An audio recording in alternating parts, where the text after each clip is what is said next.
មានអោមួយពាក់មិនដែលឃើញដល់មានមួយប៉ុណ្ណោះឬយ៉ាងអ្នកទាំងអស់គ្នាចិត្តដល់ចូលឆ្នាំហើយពួកយើងមកធ្វើការផ្លាស់ប្ដូរបរិយាកាសខ្លះមកលេងជាមួយនឹងបទបែបចង្វាក់សប្បាយៗអញ្ចឹងណាហើយសម្រាប់បទដែលខ្ញុំលើកយកមកថ្ងៃនេះដែរគឺជាបទពាក់អាម្ដាយកេងដោះហើយសម្រាប់បទនេះគឺយើងលេងតែ3អាគ័រទេគឺយើងមានជាមួយនឹងអាគ័រ La minor ជាមួយនឹង Mi minor ក៏ដូចជា Re minor ផងដែរហើយសម្រាប់ចង្វាក់ដែរគឺខ្ញុំលេងចង្វាក់ style ផ្ទាល់ខ្លួនរបស់ខ្ញុំទេអញ្ចឹងបើសិនជាអ្នកនរគ្នាចូលចិត្តជាមួយនឹងចង្វាក់នេះអ្នកនរគ្នាអាចរៀនលេងតាមខ្ញុំបានអញ្ចឹងឥឡូវយើងមកមើលការលេងទាំងអស់គ្នាហើយសម្រាប់ចង្វាក់នេះដែរគឺខ្ញុំលេងចុះឡើងចុះចុះឡើងចុះឡើងចុះឡើងចុះចុះឡើងចុះឡើងចុះ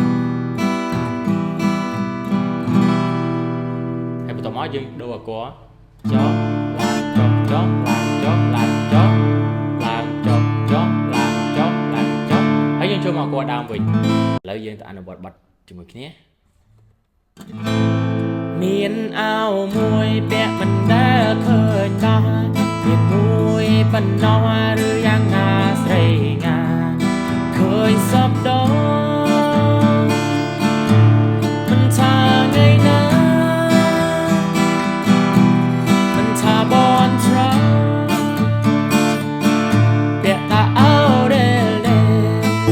អូខេวันนี้ต้องการสไลด์จุดๆผมเลยช่วย copy link ไปดู share វីដេអូឲ្យពួកយើងផងអូខេអរគុណច្រើនជួបគ្នាវីដេអូក្រោយ